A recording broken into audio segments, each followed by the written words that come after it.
also implementing initiatives like early retirement, not to merely reduce the size of the workforce, but also to introduce younger talent to the public service. Ungqongqotjhe wezemali uInokgodongwana uthi iqalontanzi likahulumende kuhluma komnotho, kusiswa kwemthangalasisekelo yelizwe kunye nokuvula amathuba omsebenzi. Ukutsho lokhu nabekethula isabelo sakhe semali saphakathi komnyaka namhlanje. We established a government of provincial unity and allocated various portfolios to all political parties that agreed to establish this government under the banner of growing Gauteng together. Unankulu weGauteng uPanyaza Lesufi uthi konke kuhamba kuhle embusweni webumbano wesifunda sakhe nanyana kuthome kubogaboga nje.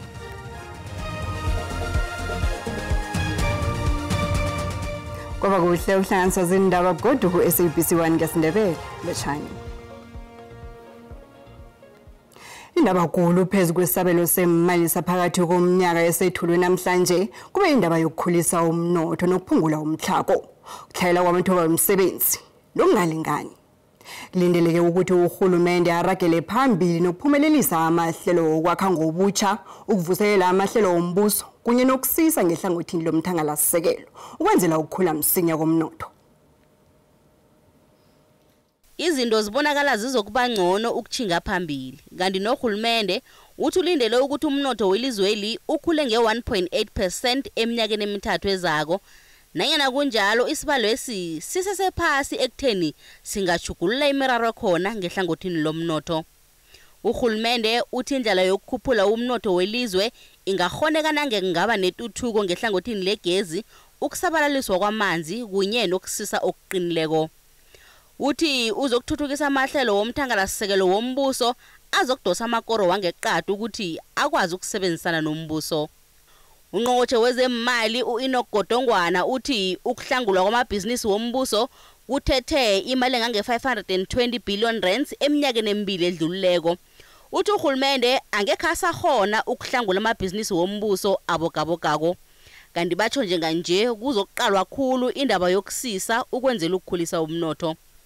Esabelweni semali sangomhlolanja iEskom yahlangulwa nge-254 billion yamaranda, yabhalelwa ukufumana imali epheleleko ngonobangela wokubhalela ukufikelela eminye imigomo yesibonelelwesi. Kulindeleke ukuthi imali esetshenziswa nguhulumende ikhule ukusuka ku-2.4 trillion rands kilo mnyaka iye ku-2.5 trillion eminyakeni ozako wemali. Isikwelede sikahulumende sisesijijilwe esikhulu esithatha pheze i-21.7 yomthelo ekuyimali ebeyingasetshenziselwa ezinye imfuno zesitjhaba. Ungqongqotjhe wezemali uInokgodongwana uthi amabhizinisi wombuso afumene imali engange-520 billion yamaranda eminyakeni edlulileko.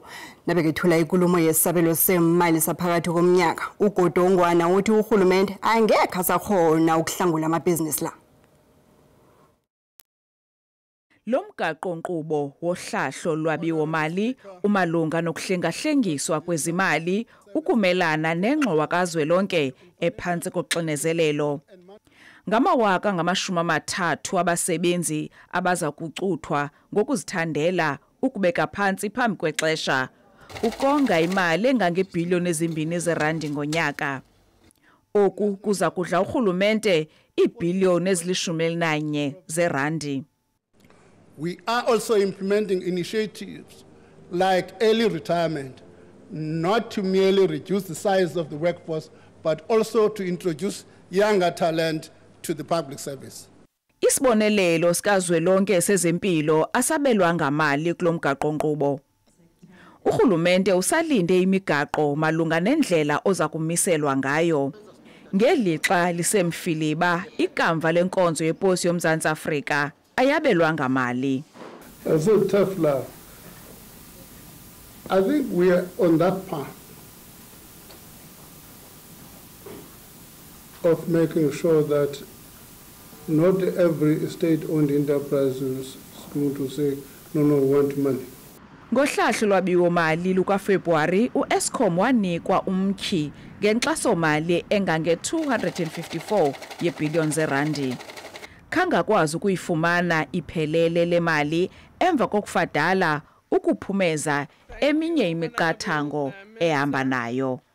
Kwenziwe uhlengahlengiso nakwindleko zamajoni omkhosi okhuselo woMzantsi Afrika atyalwe kwi-Democratic Republic of Congo.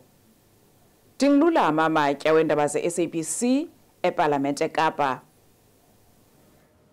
Kanti-ke iyatshayisana imbono yenhlangano eziphikisako ngesabelo semali saphakathi komnyaka. Inhlangano EFF ithi ayisamukeli isabelo semali. Umholi we-EFF uJulius Malema uthi isabelo semali asivezi kuhle bona urhulumente uzowuthuthukisa njani umnotho nokubana lizokwehliswa njani izinga eliphezulu lokuhlokeka kwemisebenzi.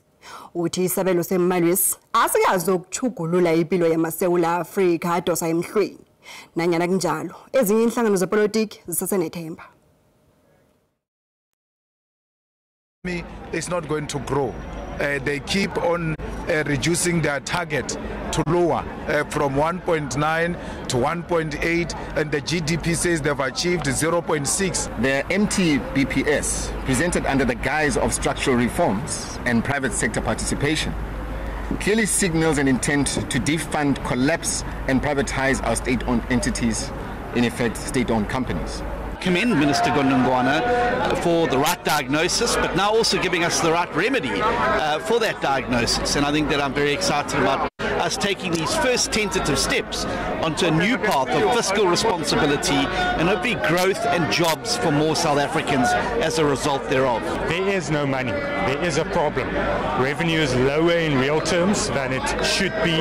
Economic growth is lower, and that gives effect to the fiscal position or fiscal crisis that we are facing. When I look at today's budget speech, it felt like a continuation of more of the same with new appropriations. What's going to be important is that we're going to need a radical change if we're going to achieve the objectives that we need to do. You cannot embark on a proper infrastructure-led growth without addressing the governance challenges that we experience at SOEs. In the past, when we doled out money to SOEs, we never really actually made sure that there was consequence management in the event that the conditions which were put in place were not met. The stock exchange has reached record levels. We see the currency is strengthening. We see inflation is dropping. So let's trust that economic growth can increase way beyond what is projected. Asiqala umbono wakho umbukeli ngesabelo semali saphakathi komnyaka.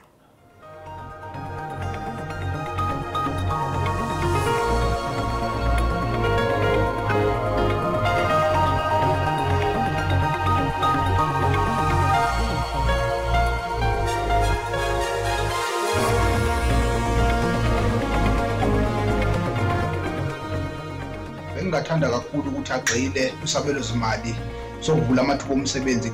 Mina ngifisa ngathi angabekela phambili ifundo yabantwana. Abavulela abantu amathuba ombereko and then balungisele nalabo bama-350. Bathi batshala imali kakhulu lapha entsheni ukuthi banyuse amakhono bekwazi ukuyisebenza. Akukhutshulwe imali yabogogo afakelele kwezefundo lezamaphilo. Umbono ngeumbukeli SABC azokuthwesa umlando wokuziphendulela ngombono wombukeli. Undunankulu weGauteng uPanyaza Lesufi uthi akunambiko wesiforensic urhulumente wesifundisa ugodlileko. uLesufi bekakhuluma nembiki Iindaba ngemva kwamalanga alikhulu kwasungulwa umbuso wesifunda webumbano. Uveze bona urhulumente wakhe ofaka inhlangano ezimbalwa ukhuluma ngalizwi linye nakulinganiswa nombuso ophezulu oraka nokunwarana naziza endabeni eziqhakathekileko zelizwe. Ukusungula kombuso wesifundo webumbano eGauteng kuthome ngenitshijilo nanyana kunjalo undunankulu weGauteng uPanyaza Lesufi uthi khathesi sebakhuluma ngalizwi linye nanyana umbuso lo unenhlangano ezimbalwa. We established a government of provincial unity and allocated various portfolios to all political parties that agreed to establish this government under the banner of growing Gauteng together. uLesufi uhlathulula imbiko yomhlolincwadi eli-14 yokungasetshenziswa budlapha kwemali esifundeni lesi njengobufakazi bokuthi iGauteng izimisele ngokuba nombuso onganabukhohlakali. We subjected all our HODs, CEOs and the DG to a lifestyle audit as part of the resolution that we've taken in the last 6 administration. This process was concluded by the Special Investigating Unit, the SIU, and they presented a report to me. They found out of that report that 37% of the audited counting officers were of high risk or they failed the test. Ulisufu phayini solo ZDA zokuthi kunembiko yesiforensiki angafuni ukuyikhupha begodu dosenyawo ngokukhupha umbiko ohlola indlela inkhulu zombuso eziphila ngayo. There are no outstanding forensic reports that have been commissioned either by the SIU, Public Protector, or the Auditor General that this provincial government is hiding. Ulitsho lubuyelele lithi umbuso weGauteng noLimpopo uphakathi kwemkhulumiswano yokusungula isitimela sebele liphezulu sizokukhamba hlangana kwemfundo embilizini. Ulisufu uthi okulwisana nobulelisi iqalo ndanzi lakhe uqinisekisa bona abasisi basise eGauteng. Amapholisa aqinisekise bona kukatwa abafundi abahlanu baka matric endaweni yemakhaya emqhekezweni eMpumalanga Kapa izolo ebusuku. Kwenzeke izehlakalo embili zobulelesi ezithusako endaweni lezolo. Ngesinye isehlakalo kubulewe kwadonyuzwa umholi wendabuko wendawo le unogcinile Mtigaga esigodlweni semqhekezweni.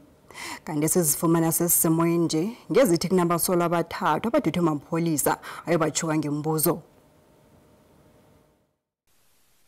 Imqhekezweni indawo lapho umengameli walokho uNelson Mandela ekhaba hlala khona nomndeni wakwaMtigaga ngesikhathi asesemutsha.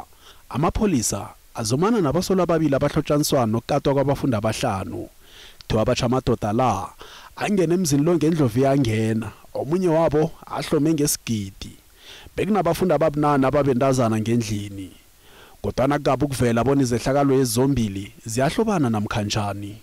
Ityala lokubulala selivuliwe kwaye igqiza eliphandayo sele likwixhwayelo kunye nengcali zophando zika SABC. Abacuphi bephondo becandelo lolwaphulo mthetho nobundlobongela bakhokhele eliqela ukuqinisekisa ukuba abenzi bobubi bayabanjwa. Kwisehlo sesibini abafundi abahlanu badlwengulwe bakhuthuzwa bekhonjwa ngemipu kwingingqi yolawulo lwasemqhekezweni.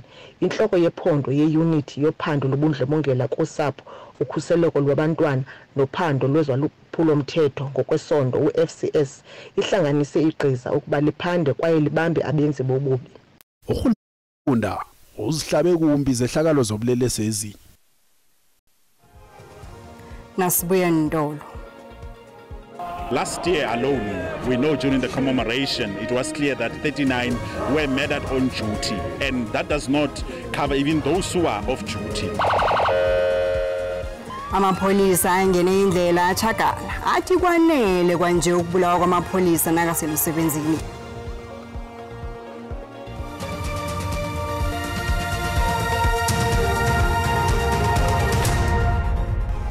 Siyakwamukela umbukeli la uqeda ukungena. Kazi indaba ezuyazifumana na ku YouTube, ku Facebook na ku SABC Plus.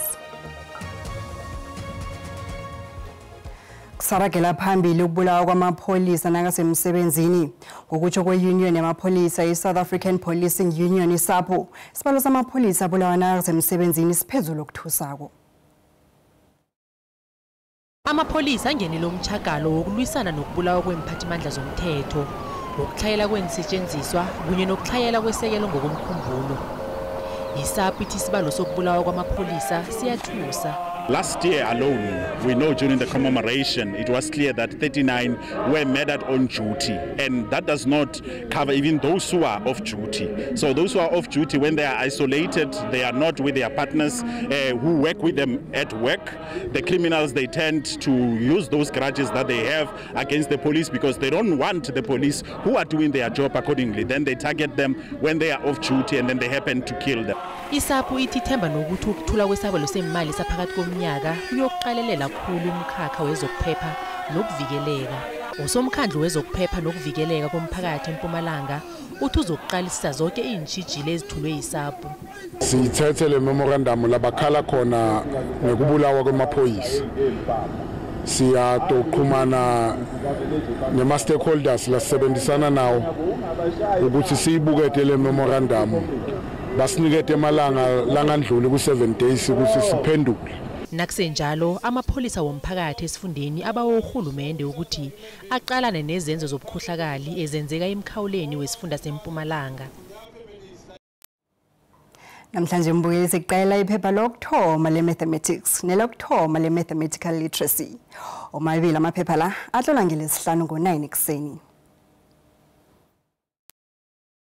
Ama-question webets kuba nama-2 wakho atholakala kuphi atholakala ku-statement. I-statement indatshazana lebakunikela yona ekuthomeni kwe-question bese uyayifunda utshejisise kunama-2 ozowathola lapho azohelebha ekansareni i-question yakho. And then bese-ke kwesibili-ke ku-diagram naku-diagram kunezinto abazifakako lapha ezizohelebha uku-ansara i-question yakho. And then bese-ke kwesithathu-ke naku-previous answer uzo-ansara i-question yakho okuthoma uberegise i-statement ne-diagram bese u-ansara ama-question alandelayo uzokwenza statement diagram bese-ke naku-previous answer kuba nama-2 azohelebha ekansareni i-question yakho. And then bese-ke kwesine ku-question nakhona kuba nama-2 athize ngendlela i-question abanetha ngayo kuba nama-2 azokuhelebha ukuthi i-question le kufanele uyisolve njani. So under mathematical literacy we have finance, we have data handling, we also have probability.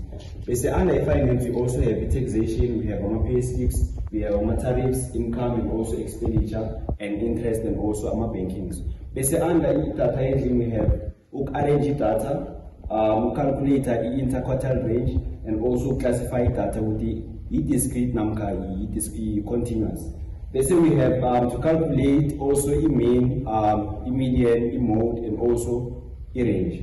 Basically, probability. Under probability, it's whereby determine possible outcomes. Basically, we have calculating probability in terms of a fraction, a decimal, and also a percentage. Basically, receives with the tree diagram.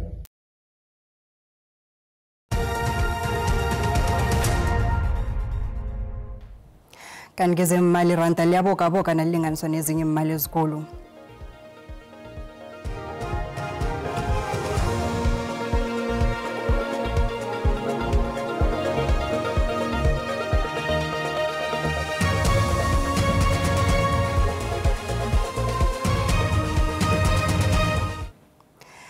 Njenganje yasihlole ngekwekwezini akwande isihlahla. Nihlahlela nobani indaba yesabelo semali saphakathi komnyaka namhlanje?